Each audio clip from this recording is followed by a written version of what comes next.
What happens if Bitcoin loses its miners? What if tomorrow, every Bitcoin miner disappeared? Would your Bitcoin vanish? Or would it still sit safe in your hardware wallet? This question isn't science fiction.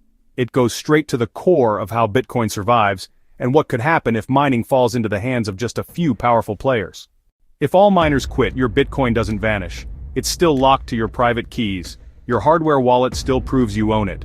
But here's the catch. Without miners, the blockchain freezes. No new blocks, no confirmed transactions. You'd still hold Bitcoin, but you couldn't spend it. Mining isn't what it was in 2010. Back then, you could mine Bitcoin on a laptop. Today, mining difficulty has exploded.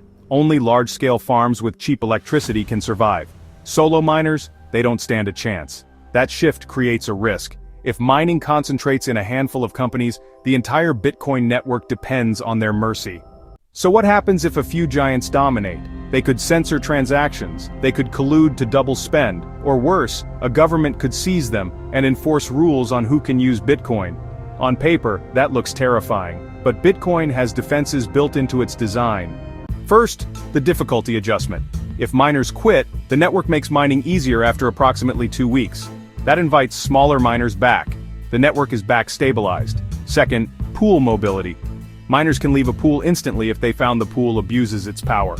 Third, new protocols like Stratum 5.2 give individual miners more say over which transactions get mined. And don't forget the game theory. If miners attack the network, they destroy Bitcoin's value, and therefore their own profits from it. But let's not sugarcoat it. Here are the worst cases where even safeguards might fail. A global mining cartel secretly forms, controlling most of the hash power. Governments coordinate a worldwide crackdown, forcing miners unable to process transactions from blacklist addresses.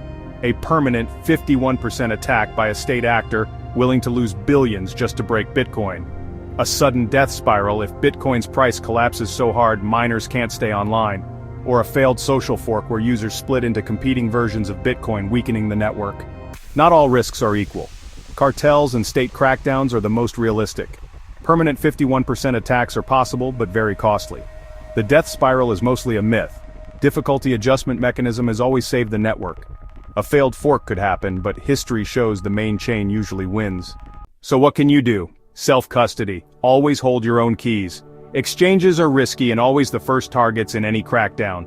Be fork ready. In a chain split, you'll control coins on both sides. Diversify. Don't keep everything in Bitcoin. Hold some in other cryptos or stable coins. Watch signals, track mining pool shares and regulatory news. Use tools. Lightning for payments, CoinJoin for privacy. Have an exit plan. If Bitcoin's trust is truly broken, move fast to convert or rebalance. Bitcoin was designed to survive attacks, but it's not invincible. Miners are both its lifeline and its biggest vulnerability. Your coins won't vanish without miners. But Bitcoin's future depends on who controls the machines that keep the blocks alive. The real question isn't whether Bitcoin can survive without miners. It's whether miners, and the people who run them, will choose to keep Bitcoin free.